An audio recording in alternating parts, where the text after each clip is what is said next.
يا صباح الحنتي على الغابة اللي بقينا عايشين فيها. مرات أسد قصر النيل اللي على اليمين صاحبة مرات أسد قصر النيل اللي على الشمال، صحاب جدا وأصدقاء بيخرجوا مع بعض كتير. ليه؟ لأن الأسدين نفسهم أصحاب واقفين جنب بعض بقالهم فترة عاملين كده، متحركوش. تروح بالعربية تيجي بالعربية، تروح مشوار تيجي مش عاملين كده، ولا حركه ولا نفس. بس يا عيني بقى من كتر القعده كده والضغط النفسي كده والزحمه الكتير عفنوا، يعني حتى ما بيتحركوش 5 دقايق ينزلوا النيل يغسلوا نفسهم ويطلعوا بعفرهم بعفنهم بكل حاجه. زي بالظبط كده لما بتخش لامك كده على السجاده بالجزمه، بتخش بعفنتك بعبلك بعفرك بكل حاجه، بتقعد تلطف. ودول يا عيني بقى لهم فتره بقى كبروا بقى فمش قادرين يتحركوا. المشكله مش في الاسدين، هم ما بيعملوش مشاكل، قاعدين مكانهم والناس محترمين ومؤدبين، بس كبروا مسنين شويه في السن، محتاج اللي ينظفهم يرعاهم. المشكله في مراتاتهم، مخلفين عيال، يعني فعلا عيال مرات اسد، عيال اشقيه جدا ومصدعيننا بقى على السوشيال ميديا، عمالين يعيطوا يا عيني على الصفحات، الحقونا حموا بابانا، ازاي نضفوا بابانا، ده دهنوا ابهاتنا ورنيش اسود. ده كان يوم اسود يوم ما مرات اسد قصر النيل خلفتكم. ورنيش اسود ايه اللي دهنوا بيه اسد قصر النيل؟ هو جزمه؟ انتوا مش عايزين تنضفوا ابدا، مش عايزين تتطوروا. بعد اذنك يا ريس لو سمحت رجعوا لهم التمثال تاني، خلوه بعفاره بعبله، ويا ريت بالمره ترجع لهم العشوائيات، وبلاش ورنيش اسود تاني للاسد. شيلوا الاسدين خالص يا ريس، اقول لكم حطوا بيادتين عشان يتعلموا الادب. اهو البيادات لما نورنشها محدش هيتكلم. انا مش عارف ورنيش ايه اللي بيقولوا عليه. ايه المشكله ان عيال زوجات اسدين قصر النيل منزلين بوستات عجيبه وكانهم كانوا موجودين قدام الاسدين، يقول لك حرام عليكم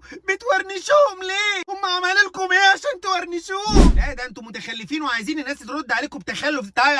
ورنشناهم وتصدق ده لسه كمان ده في بلاوي. ده احنا لسه هنبلط الاهرامات سيراميك، وهندهن ابو الهول فانيلا لاتيه، ونحط برواز بقى كبير كده مرسوم عليه واحده عامله كده على مناخيره عشان ما تبانش انها مكسوره. وطبعا فرعون المتحنط تحت مش هنسيبه كده، لا هنحشيه لكم نيوتيلا، وتمثال رمسيس هنحشيه لك جبنه شيدر. حلو كده الكلام. واحتمال كمان يوزعوا ورنيش اسود لكل بيت. تبقى انت قاعد انت وعيالك وحاطين طبق الورنيش في النص وعمالين تغمسوا وتليطوا نفسكم عشان كلنا نبقى متورنشين. ليه؟ علشان نبقى زي اسدين قصر النيل. ولو عندك عيل اسمر بقى مش محتاج ورنيش، احشيه فريك بقى، حط فيه فريك علشان ابنك يكبر ويقول لك انا زي الفريك ما احبش الشريك. اقسم بالله لو اوريك. طيب بالنسبه للناس العاقله اللي مش هتدهن ورنيش، ايه الحكايه؟ ايه الموضوع؟ ايه الصح عشان ولاد زوجات اسود قصر النيل يهدوا؟ التماثيل لا اتدهنت بورنيش ولا اتلونت باسود. كل ما في الموضوع ان محافظ القاهره ووزير السياحه، طبعا كل الشكر ليهم، الناس دي قررت انها تعمل عمليه تطوير وتنظيف وصيانه ل 21 تمثال موجودين في ميادين القاهره. وطبعا دي ضمن خطه تجميل العاصمه. بخاف اقول تجميل وتطوير، ما بيحبوش هم الحاجات دي، دول بيشربوا ميه صرف صحي عادي مش مشكله. المهم ان احنا نقعد نرخم ونضايق في الدوله. وبعد ما عملوا التطوير والحاجات الحلوه دي، هوبا الفوتوشوب بيشتغل. واحد يا سرج ابن حلال ماسك لي الفنانين التشكيليين، وطبعا ده نزل الصوره من هنا بالفوتوشوب من هنا. ويا سلام بقى على محبين بقى البكائيات واللطميات والضانيات،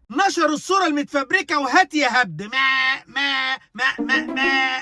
هو نفس القطيع اللي بينشر الصور دي عمرهم ما نشروا صورة فيها أي إيجابيات للدولة، وعمرهم ما نشروا أي صورة فيها جماليات للبلد. نفس موضوع الشجر، يعني الدولة دلوقتي محافظة على حوالي أكتر من 3000 شجرة أثرية في حديقة الأورمان، اللي هم دلوقتي بيفكروا في توسيعها ويضموها لحديقة الحيوان ويطوروها. طلعوا نفس عيال زوجات أسود قصر النيل واتكلموا وقالوا إيه ده؟ يا حنتي هيشيلوا الشجر؟ هيشيلوه من مصر خلاص؟ ده محدش يشيل الشجر، مش قادر اتنفس، محدش يشيل بيشيلوا الشجر مش قادرين نتنفس، هنموت من قله ثاني اكسيد الكربون.